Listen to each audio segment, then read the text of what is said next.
Hola, buen día. Buen día. Vamos, muchas gracias nuevamente por la invitación a este curso. Vamos a dar un tema de neuroimagen y de tratamientos de inmunoterapia. Vamos a dirigirlo, en este caso, principalmente, por la mayor parte de la plática, medicamentos emergentes para el Alzheimer. Cómo el radiólogo debe involucrarse tanto en el detalle inicial del tratamiento como en la evolución y en el seguimiento. Y vamos a dar un pequeño bosquejo de lo que podría ser una plática más profunda con los tratamientos de inmunoterapia, principalmente oncológicos. Les recuerdo que soy el doctor Rualcaba. Muchas gracias a la Sociedad Médica del Centro Médico Nacional por la invitación. Y pues la realidad es que siempre muy, muy, muy atentos en seguir con esta práctica de enseñanza y academia. Los objetivos van a ser conocer los cambios en neuroimagen asociados a tratamientos con inmunoterapia de Alzheimer y algunos oncológicos, establecer algún protocolo y seguimiento y reconocer y conocer los patrones de neurotoxicidad asociados y cómo se visualizan en resonancia magnética. Eh, Como ustedes ya saben, un protocolo habitual de resonancia magnética involucra todas estas secuencias. Eh, Aparte de esto, sabemos muy bien, no vamos a entrar mucho en esto, sabemos muy bien que estos protocolos, con el paso de los años, con el paso de que hay más gente que se dedica a esto, se han estandarizado un poco más y que prácticamente la gran parte de los centros deben involucrar todas estas secuencias. Las secuencias adicionales, convencionales o funcionales, pues obviamente va a representar de acuerdo a cada patología. Como ustedes saben muy bien, el FLAIR, la difusión tiene que evaluarse o valorarse con el coeficiente de fusión aparente. El 3D TOF, aparte de la representación 3D, debe verse la secuencia de adquisición tal cual. El SWI, que vamos a ver ahorita, aparte de ver la secuencia o la adquisición habitual. Lo ideal es ver el MIP, el faz y la magnitud, los T2 y el T1 que nos sirven eh, de forma muy, muy evidente para pues, dar evaluaciones. Y como ustedes saben muy bien, en muchos de ellos ya podemos hacer multiplanaridad. En forma general, este es un protocolo de resonancia magnética que vamos a establecer y que lo vamos siguiendo uno por uno. Este es algo general, que es el flare. Acuérdense que el flare que utilizamos habitualmente es para ver la sustancia blanca. Entonces, la imagen de la izquierda vemos cómo hay una lesión con un importante edema vasogénico, la en medio cómo lo hacemos, y los resonadores o la evolución que hemos tenido a las secuencias 3D, pues es súper elemental, porque pues, prácticamente esto va a evolucionar a que en el futuro lo ideal es que hagamos puras secuencias en 3D en afán de que el estudio sea mejor, se pueda reconstruir de una manera práctica, con una nitidez y una resolución muy, muy clínicamente significativa para nosotros. Y obviamente es una técnica que suprime la señal líquido-cefalocrinio normal, permitiendo la detección de patologías que afectan tanto el espacio subaracnoideo o el parénquima cerebral.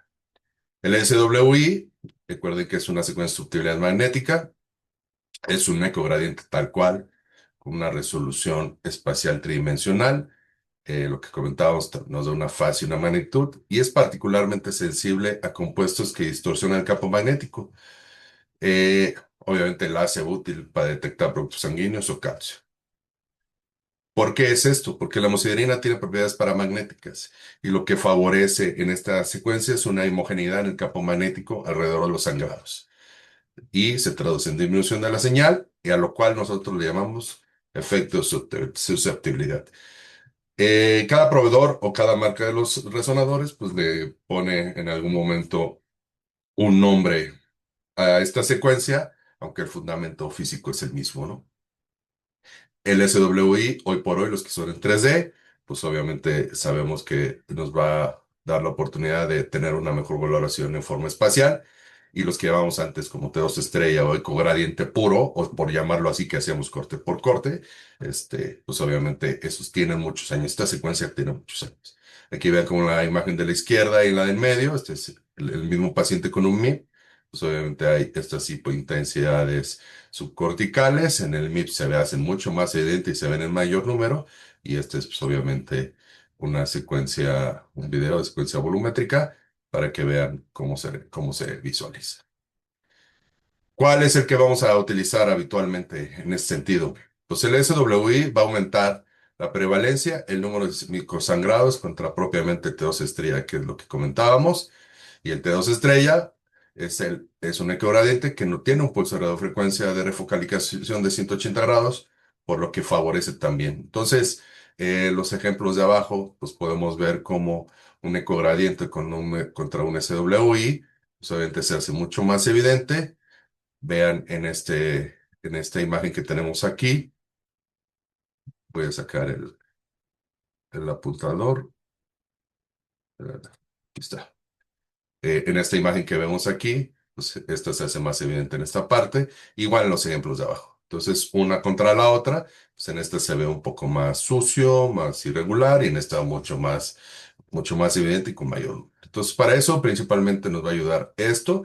Obviamente, sabemos muy bien que entre una y otra no va a haber mucha diferencia en el sentido de dar seguimiento a esto que sigue. Las terapias con inmunoterapia antiamiloide.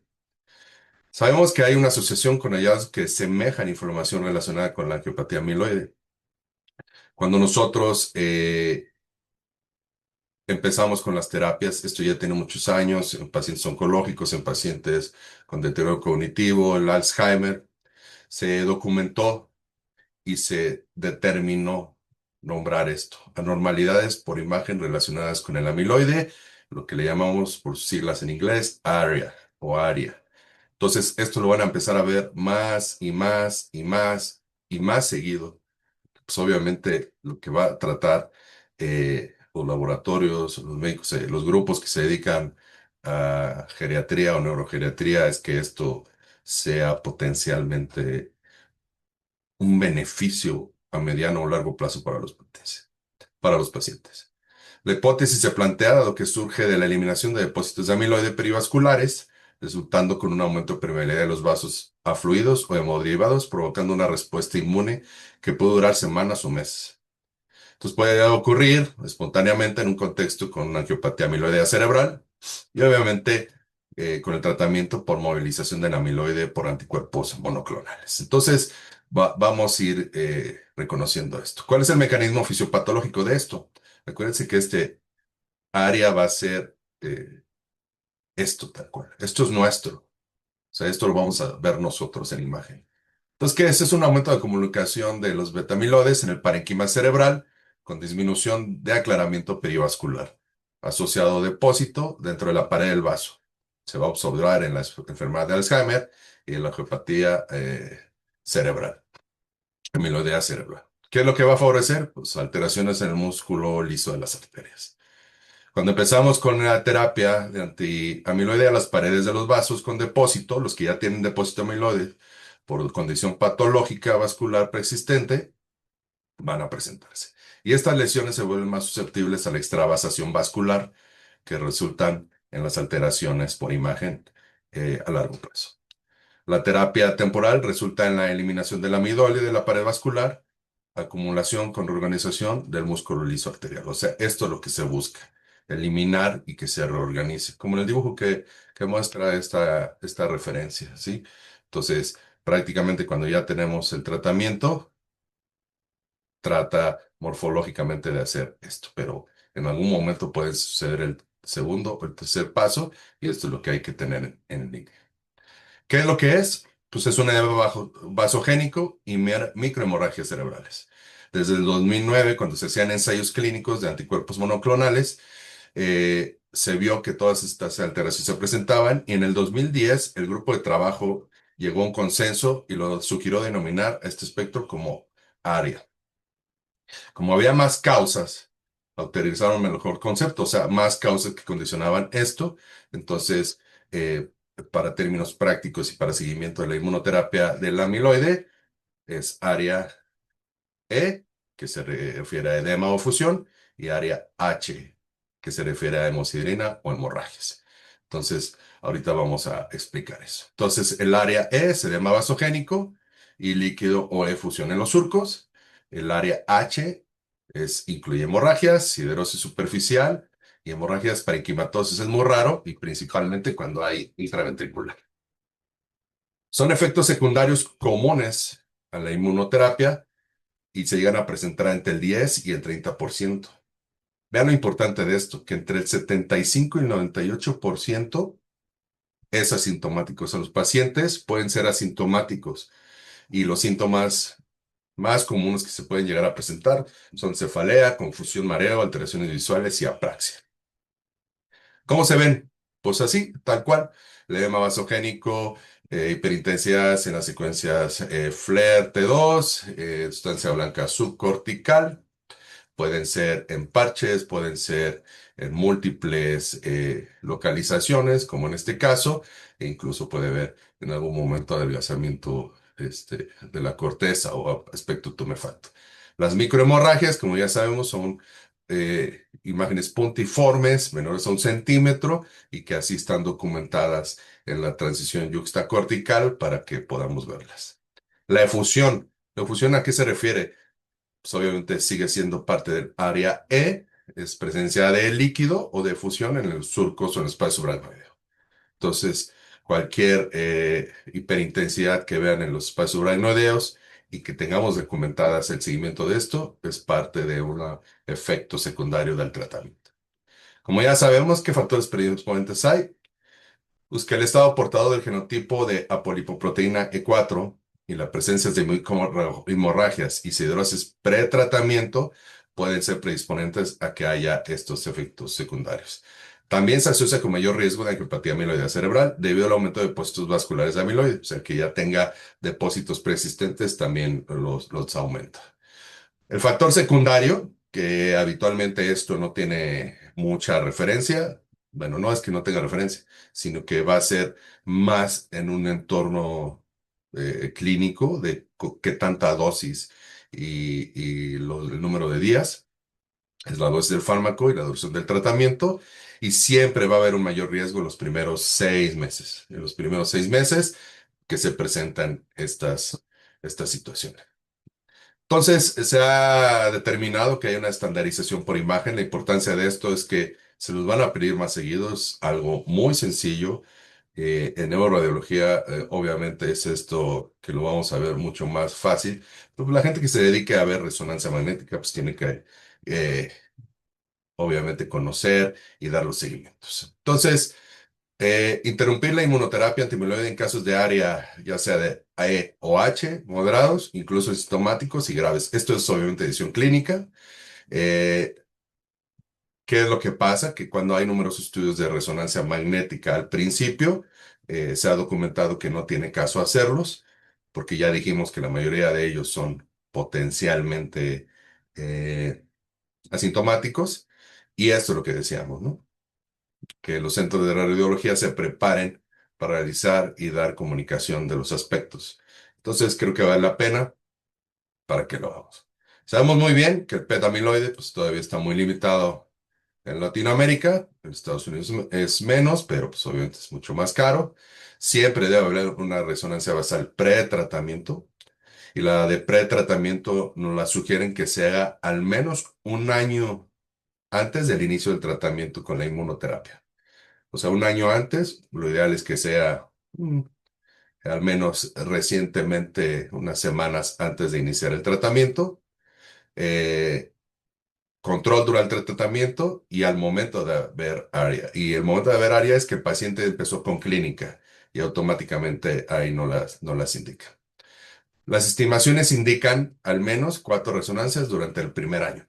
Entonces, esto va determinado de acuerdo al tratamiento de los días, de acuerdo al medicamento que vayan usando y lo que ellos hayan tenido de evaluaciones de sus propios medicamentos. Entonces, se dice que al menos se debe hacer una resonancia antes de la semana 12 o 13 pero que incluso vamos a poder evaluar eh, alteraciones por imagen y que no los veamos. Y la FDA favorece un score de gravedad radiográfica en leve, moderado y severo con los siguientes patrones, ¿no?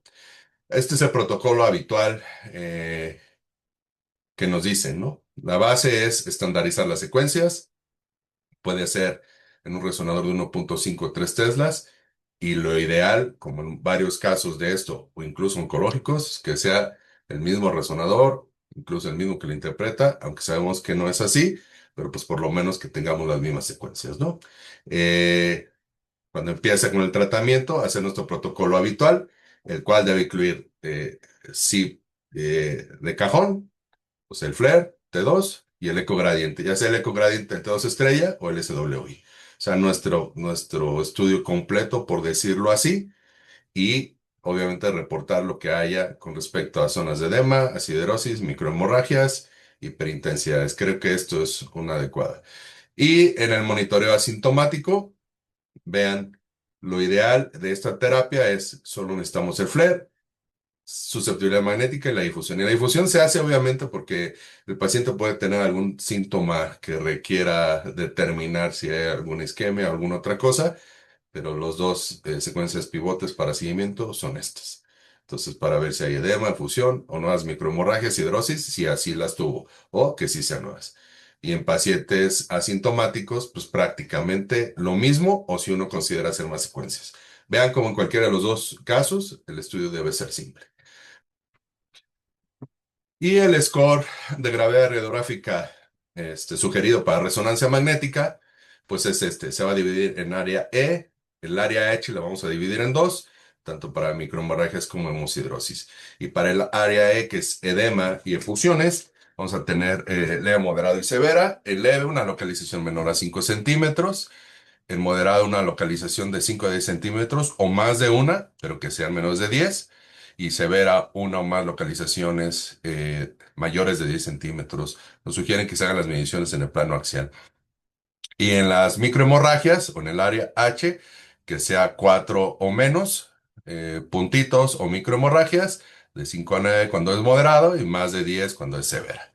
Y cuando hay hemosiderosis, pues obviamente que haya una área focal, una sola, dos áreas focales y más de dos áreas focales ya sería severa. Y así nos sugieren que lo reportemos. Entonces, nuevamente, el área E es edema y derrame o fusión de los surcos y la mayor parte se da entre los 3 y 6 primeros meses. Por eso mencionan que los primeros meses es donde más se presenta el área, hasta el 35%. Vean lo importante, ¿no? Cefalea y asintomáticos. Hemos tenido reuniones con algunos grupos donde nos comentan, pues que sí, o sea, al primer indicio de algún síntoma raro durante el tratamiento, le hacen un estudio de resonancia magnética. Y vean esto, la mayor parte de esto se resuelven, o son reversibles, o se quita, pero se resuelve. Entonces se traduce en un edema vasogénico cortico subcortical con aspecto tumefacto, los giros y efecto de masa. Entonces vean, en algún momento hay en sustancia blanca todo esto, este es el ADC para representar que no hay ningún efecto de restricción, la efusión de los surcos, y este es un control donde se le quitó prácticamente todo. Este es un ejemplo de área de edema o efusión leve. Entonces vean cómo aquí hay hiperintensidad, prácticamente no tiene nada en el basal. Este empieza con el tratamiento a las 3 semanas y empieza con el edema y la efusión. Y vean cómo en el estudio de control edema persiste, incluso aumenta, pero la efusión empieza a disminuir. Entonces este se cataloga como un área leve. El área H, ya comentamos, microhemorragias más frecuentes que la hemosiderosis superficial, una incidencia de 15 a 20%. Son poco puntiformes, con caída de señal, menores a 1 centímetro. La acidosis superficial son áreas curvilíneas en la superficie giral, con caída de la señal. Y obviamente se dan por alteración en la integridad del músculo liso de la pared vascular, que provoca fuga de los productos hemáticos al parénquima y a los surcos, como lo hemos visto en los distintos ejemplos y que están acá abajo, ¿no? Aquí hay más de dos zonas. Entonces, ¿pueden coexistir? Sí, sí pueden coexistir uno con otro. Esta es una mujer de 62 años, sintomática, en tratamiento con inmunoterapia. A las primeras dos imágenes es basales, la CID es a las 4 semanas. Entonces vean cómo tiene un puntito en el occipital del lado derecho y empieza con el edema subcortical y el control a las 8 semanas pues ya tiene más puntitos, y el edema persiste, incluso ha aumentado. Es donde viene la complicación para el médico tratante de saber qué hacer con las dosis, pero también tiene mucho que ver con la clínica del paciente. Es lo que en la evaluación temporal, pues lo que ya comentamos, ¿no? Debe haber un estudio inicial o incluso al inicio del tratamiento o previo al tratamiento. Eh, Vean como aquí el edema de los lóbulos occipitales más del lado izquierdo y en el seguimiento a 3 meses desapareció. Obviamente las microhemorragias prácticamente no van a desaparecer, se quedan tatuadas, eso ya lo sabemos. En el inicial ya tenía una, en el monitoreo se hacen más microhemorragias, pero en el control pues esas ya se quedan tatuadas para siempre. Este paciente de igual manera, en el basal, vean cómo tenemos esa hiperintensidad de sustancia blanca. No, muchos de los pacientes se traducen más en territorio posterior, pero no es algo que sucede así, también puede ser en cualquier territorio. Vean cómo el seguimiento sigue aumentando en los dos lados y el segundo seguimiento al control empiezan a desaparecer o a ser reversibles o a hacer lo que prácticamente desaparezca, ¿no? Es el mismo paciente, entonces este es de la referencia de un laboratorio que nos hizo favor de compartir estos ejemplos. Una localización menor a 5 centímetros. Entonces vean en el seguimiento, tiene una localización de 5 a 10 centímetros o más. Pues obviamente este tiene más de 2, ¿sí? Pero no pasan de 10 centímetros. Entonces este se queda como un área moderada. Este es un cuadrito que prácticamente sería lo ideal para que nosotros podamos tener. Vean cómo en este paciente, este es su resonancia basal, viene el tratamiento en el seguimiento, empieza con clínica, eh, y vean cómo el edema subcortical se hace tan extenso que este sí es un área severa y aquí es donde el clínico tiene que determinar las dosis y el seguimiento del tratamiento, obviamente en conjunto con el medicamento que se le esté aplicando, ¿no? ¿Qué puede haber? Pues potenciales distractores y diferenciales. El artefacto de flujo, las secuencias FLAIR, cuando hay hemorragia, cuando hay efecto por el oxígeno, cuando las secuencias no son muy aptas para valorar el surco o el espacio subaracnoideo en esas mismas secuencias.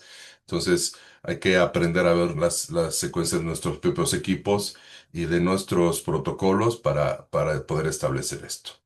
Eh, Selema vasogénico derivado de otras causas, como el PRES, y obviamente la isquemia, ¿no? Que por eso en algún momento la isquemia es lo que comentábamos para poder determinar en el seguimiento, hacer la difusión en una de estas. Pues la angiopatía propia amiloidea cerebral. O sea, es algo que se tiene que considerar, pero si el paciente también entra en algún protocolo de esto, va a ser más susceptible a esto. Eh, Voy a cerrar aquí. Prácticamente lo que queremos saber y lo voy a decir en la conclusión es, tenemos que asociarnos, involucrarnos, a empezar a ver más esto, acercarnos con nuestros clínicos para saber, porque en algún momento estos seguimientos no es necesario hacer el estudio completo de control. Entonces también tenemos que empezar a gestionar cosas para que el paciente no le salga tan caro su seguimiento. Dentro de la neurotoxicidad, vamos a pasar ahora a lo que ya sabemos de los tratamientos oncológicos.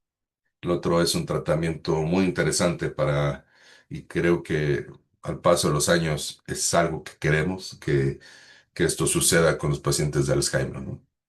La neurotoxicidad, los avances en tratamientos contra el cáncer han mejorado la supervivencia, eso lo tenemos muy claro, y persisten las complicaciones, obviamente las ya conocidas y las adicionales por terapias innovadoras. ¿A qué se refiere la toxicidad? Es una neurotoxicidad inducida. Se refiere al daño al sistema nervioso central por intervenciones médicas asociadas a quimio y radiación. Obviamente con las terapias emergentes reconocemos o empezamos a reconocer con el tiempo los patrones que van presentando los pacientes, que muchos de ellos son reversibles y que prácticamente debemos saber interpretarlas para no dar otros comentarios erróneos o por lo menos más acercados a lo que está teniendo el paciente. Estas son las terapias que puede tener, pero vean lo que puede presentar afectación del sistema nervioso central y periférico, encefalitis, meningitis, vasculitis, desmielinización, mielopatía, neuropatías, eh, miastenia. Todo esto prácticamente se ha ido eh, aterrizando conforme van haciendo los ensayos y obviamente que van haciendo los estudios y los controles. Cuando hay una neurotoxicidad por quimioterapia, las cefalopatías es lo más común en el sistema nervioso central en tratamientos convencionales. Y el principal agente es por el metotrexate, que sabemos que es un agente antimetabólico de folato específico de ciclo celular, principalmente para neoplasias malignas hematológicas y hemolinfoides. Obviamente la neurotoxicidad se da por dosis altas y está bien establecido que es principalmente por administración intratecal.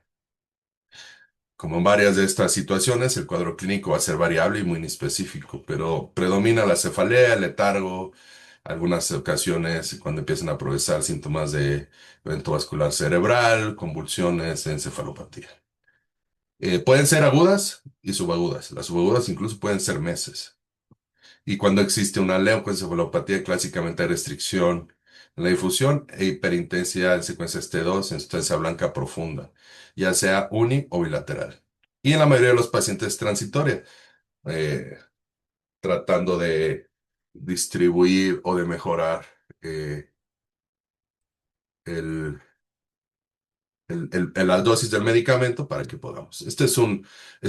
La verdad es que hemos visto varios casos, esta es una referencia. Y vean cómo las hiperintensidades, en este caso son simétricas, hay restricción de difusión, eh, y que prácticamente no tiene ningún territorio vascular. Y cuando empieza a rascar en los antecedentes de los pacientes, sabemos muy bien que esto puede ser principalmente por alteraciones tóxicas, ¿no? Eso es lo que tenemos que hacer, buscar en algún momento. Esto del PRES, que como bien sabemos tiene ya varios años, es muy reconocido, es un síndrome clínico radiológico, siempre se debe considerar en cuadros de encefalopatía reciente o subaguda. Aunque no está comprendida del todo su fisiopatología, pues implica una alteración de la autorregulación o vasorregulación, lo que lleva a una disfunción endotelial por las propias toxinas circulantes y una hipoperfusión inducida por vasospasmo.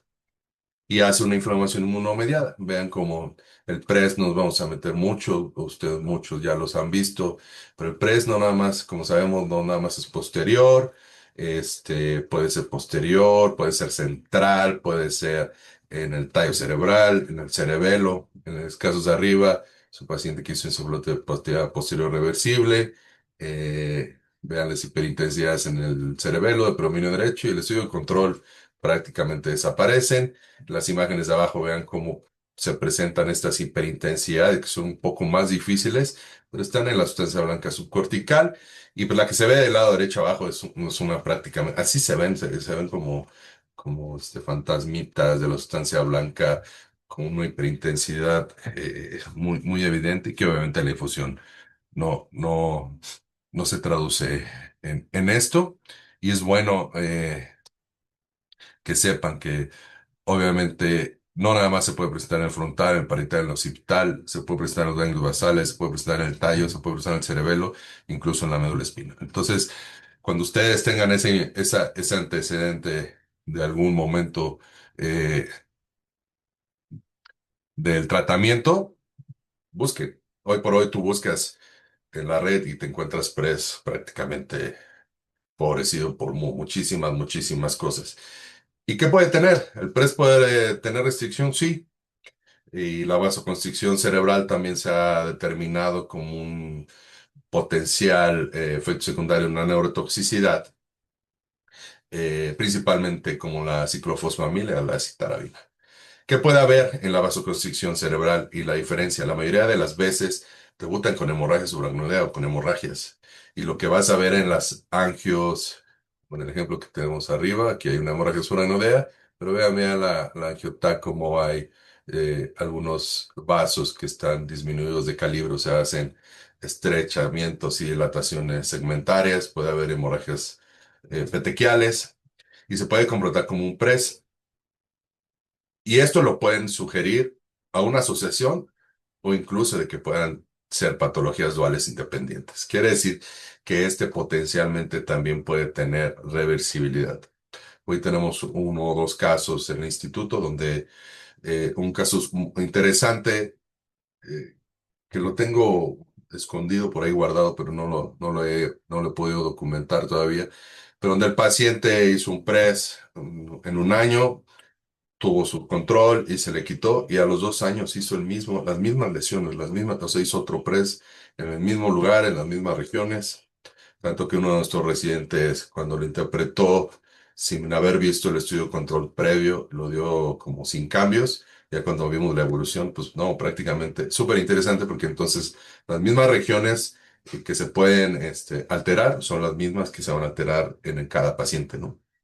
Entonces, ¿qué es lo que tenemos con la vasoconstricción cerebral? Que cuando se quita el detonante o el desencadenante o se estabiliza el paciente, pues se reabsorbe la hemorragia, los vasos empiezan a agarrar su calibre tal cual. La restricción, si hubo restricción, obviamente puede ser reversible, dado que conforme vaya evolucionando, prácticamente sí va a haber algún tipo de secuelas.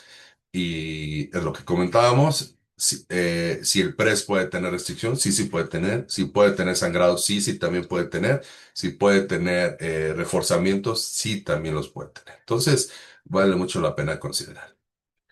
Y ahora vamos a hablar de esta neurotoxicidad por tratamientos del receptor de células T de antígenos quiméricos. Esa es una inmunoterapia celular novedosa para neoplasias hematológicas.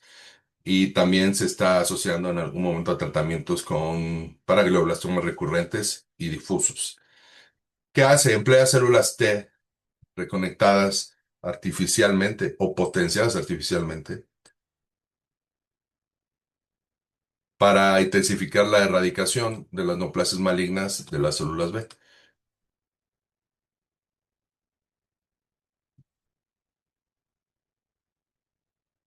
eh, mediante la activación y fortalecimiento del sistema inmune. Obviamente, el receptor K reconoce antígenos tumorales específicos y funciona de manera análoga a los anticuerpos monoclonales, y estos obviamente se van a dirigir a los receptores para atacar las células tumorales. Ambas estructuras favorecen la activación de las células T y lo que favorecen es iniciar la liberación de citocinas, y lo que hace empieza con la afectación inmunitaria contra antígenos de las células tumorales. Sin embargo, pues no todo es bueno. Pues, ¿qué complicaciones existen con estas y que están documentadas de estos tratamientos? Principalmente el más común, el síndrome de liberación de citocinas, que tiende a ser más clínico. El síndrome de neurotoxicidad asociadas a células efectoras inmunitarias. Lo voy a poner con siglas en inglés porque así los van a encontrar. Y la neurotoxicidad asociada a la inflamación tumoral. Eh, con esto, pues, ¿qué tenemos? El principal síndrome es la más común y se va a dar desde 1 días hasta la primera semana después del inicio del tratamiento. ¿Qué es lo que pasa? Es una respuesta inflamatoria sistémica por activación rápida de células T, obviamente de la liberación de citocinas y de otras células inmunoefectoras. Se dirigen a las células tumorales y esto va a favorecer que hay una inflamación sistémica fisiológica inmunomediada, lo que hace que se activen las células endoteliales y lo que hace es que hay una alteración, una disminución de la integridad vascular, vasodilatación y coagulopatía. Eso es lo que favorece este síndrome. Su cuadro clínico, pues, ¿cuál va a ser? Principalmente fiebre, fatiga, malestar general, y esto nos va a llevar a la hipotensión, a la hipoxia y en algún momento insuficiencia multiorgánica, incluso algo letal como la muerte. El segundo, la complicación más común es el síndrome de neurotoxicidad asociada a células efectoras inmunitarias. Este, este se va a dar de 4 a 5 días después del tratamiento, principalmente. El patrón va a seguir siendo similar. Se aumentan las citocinas inflamatorias séricas y esto hace que se active la microglia y los astrocitos en el sistema nervioso central y favorecen la neuroinflamación. Se tiene, aunque todavía no se sabe del todo cuál es el efecto, se tiene bien reconocido que la interleucina 1 y la 6 son los principalmente causales. Y lo que hacen es que alteran la barrera hematoencefálica, que haya fuga de citocinas al líquido cefalorraquídeo, igualmente que haya activación de las células endoteliales, y esto favorece más edema cerebral. Esto es lo importante, que puede ser autolimitado, en algún momento reversible, pero de igual manera puede ser grave. El cuadro clínico más común es que se presente como una encefalopatía, ¿sí? Cefaleas, confusión, malestar general, que pueda progresar a debilidad motora y hasta convulsiones. Y esto es lo que nos vamos a quedar aquí para la siguiente charla. El síndrome de neurotoxicidad asociada, vean cómo puede haber alteraciones. Estas son las principales complicaciones que vamos a reconocer. Alteración en barrera hematoencefálica, desmielinización, alteraciones cerebrovasculares, efectos excitotóxicos, que estas son las famosas zonas de restricción y que lo explicaremos en la siguiente charla, principalmente en las zonas corticales, el PRES en la infección. Eh, Aquí vamos a terminar esto. Dimos principalmente las conclusiones para que hagamos y reconozcamos el seguimiento para las inmunoterapias de Alzheimer. En oncología, las inmunoterapias ya tienen muchos años. Debemos reconocer los patrones que se presentan en las imágenes que nosotros vemos en distintos pacientes, porque no somos nada acertados cuando no tenemos algún antecedente, entonces hay que ir por ellos, hay que ir por los antecedentes. Sabemos que desempeña un papel fundamental la radiología o la neuroradiología en las neurotoxicidades. Hay que conocernos, nosotros somos esenciales para este seguimiento. Incluso con el tratamiento de área hay ya hoy por hoy software de inteligencia artificial para poder hacerlos mucho más sencillos. Entonces, tenemos que involucrarlos para conocerlos y para dar el seguimiento y obviamente que el clínico sepa qué hacer y que tenga un diagnóstico oportuno y que su tratamiento sea el ideal. Esta es la última diapositiva. Les agradezco.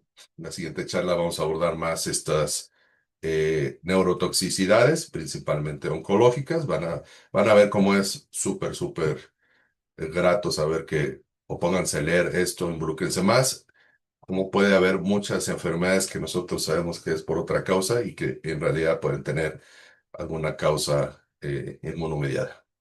Ahí están mis datos de contacto, les agradezco mucho y gracias por la invitación nuevamente. Espero que les haya servido. Buen día.